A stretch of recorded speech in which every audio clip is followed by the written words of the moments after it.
लेकिन इसमें सबसे बड़ा रोल अगर कहा जाए किसी भी स्टेट में, अगर इन्वेस्टमेंट आता है तब भी, पॉलिटिकली किसी पार्टी को बेनिफिट होता है तब भी, उसमें लॉ एंड ऑर्डर का बड़ा इंपॉर्टेंट रोल माना जाता है। और मेरे साथ फॉर्मर डीजीपी भी हैं उत्तर प्रदेश के, ओपी सिंह।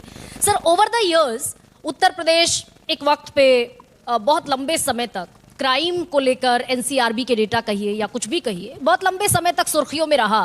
क्या वाकई ओवर द इयर्स, ये रियलिटी चेक मैं आपसे चाहती हूं कि उत्तर प्रदेश की लॉ एंड ऑर्डर, सुरक्षा व्यवस्था बेहतर हुई है क्या?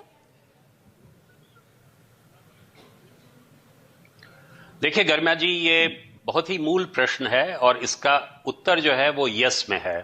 यदि आप 2017 के पहले की स्थिति देखें तो उत्तर प्रदेश जो 25 करोड़ की जनता यहां रह रही है और 5th लार्जेस्ट स्टेट है in terms of population. In fact विश्व का ये 5वां स्थान प्राप्त करने वाला राज्य है जहां पे आबादी के हिसाब से 25 करोड़ के लोग रहते हैं।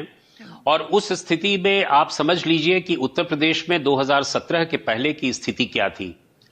मुजफ्फरनगर में रॉयट्स हुए, murders, dacoities, rape, kidnapping for ransom, इस तरह की घटनाएं होती थी।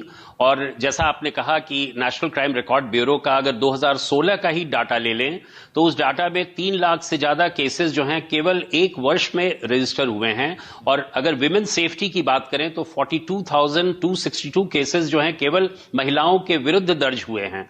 तो स्थिति यहां की उतनी अच्छी नहीं थी, लॉ एंड ऑर्डर बहुत ही पुअर था, क्राइम मैनेजमेंट बहुत पुअर था। और यही कारण है कि जब 2017 में यहां की नई सरकार आई और उस सरकार की जो सरकार के मुखिया हैं जिनके बारे में अभी हम बात कर रहे हैं, योगी आदित्यनाथ जी के बारे में, यदि मैं उनको एक दो शब्दों में कहूं कि किस प्रकार का एडमिनिस्ट्रेशन, किस प्रकार का प्रशासन उन्होंने दिया, तो वो एक इंगेज्ड लीडरशिप की बात करते हैं। इंगेज्ड लीडरशिप होता है जो 360 डिग्रीज स्ट्रैटेजी में डील करता है, केवल कानून व्यवस्था पर नहीं, केवल अपराध पर नहीं, विकास पर भी, सभी तरह का ऑलराउंड डेवलपमेंट। लेकिन और सर, ये बहुत बार बहुत बार विमेन सिक्योरिटी की आप बात कर रहे हैं और आप सुधरते हुए आंकड़ों की और डेटा की भी बात कर रहे हैं, लेकिन बहुत बार सवाल भी उठते हैं। एनसीआरबी के ही डेटा की अगर मैं बात करूं तो 2023 में जो डेटा पब्लिश हुआ उसमें एससी एसटी के खिलाफ अट्रॉसिटी 13% बढ़ी। तो जब हम पुलिस रिफॉर्म की बात करते हैं, पुलिस रिफॉर्म क्या वाकई जरूरत है आज के समय पर? और ये जो 13% इंक्रीज का डेटा मैं आपको बता रही हूं, ये भी कहीं ना कहीं चिंता का बायस है क्या? मद्देनजर रखे जाने वाली बात है।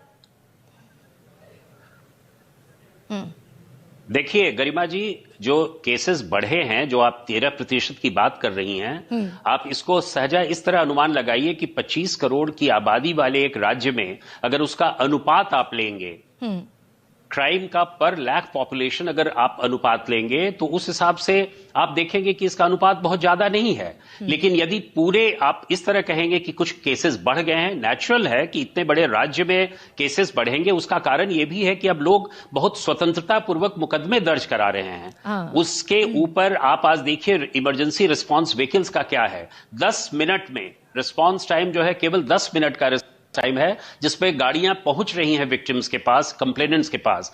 जाहिर है कि यहां की जनता जो है वो अपने आप को बहुत ही गौरवान्वित और भयाक्रांत नहीं होकर काम कर रही है। उनके पास फियर नहीं है, फियरलेस होकर वो केसेस रजिस्टर कर रहे हैं। और यही कारण है कि रजिस्टर होंगे तो नेचुरली बढ़ेंगे, केसेस बढ़ेंगे। और ये हम इसको बहुत ही प्रोग्रेसिव वे में ले रहे हैं। तो सर, जिस यूपी मॉडल की आप बात कर रहे हैं कि तो इस बात का भी वो द्योतक है, नियत है, इंटेंशन है और एडमिनिस्ट्रेटिवली बड़े सुदृढ़ तरीके से काम हो रहा है, तो क्या ये मॉडल, जब हम लॉ एंड ऑर्डर की बात करते हैं, सुरक्षा की, विमेन सिक्योरिटी है, चाइल्ड सिक्योरिटी है, बाकी सारी चीजों पर जब हम बात करते हैं, तो ये मॉडल पूरे देश में एप्लीकेबल है क्या?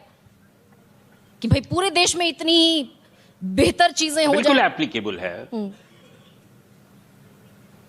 आपको ये ज्ञात होगा कि पंजाब एंड हरियाणा हाईकोर्ट ने भी इस बात का जिक्र किया था कि आप लोग यूपी पुलिस की तरह क्यों नहीं काम करते।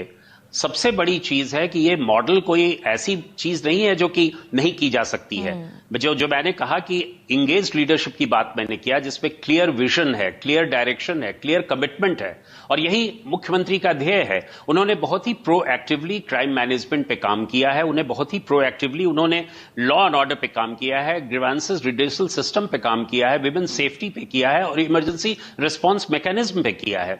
ये 5-6 चीजें ऐसी फील्ड्स हैं जो किसी भी जनता को राहत देने वाली हैं। 5 पॉइंट्स आप बता रहे हैं इंडस्ट्री और पुलिस का जो इंटरफेस होता है। हाँ।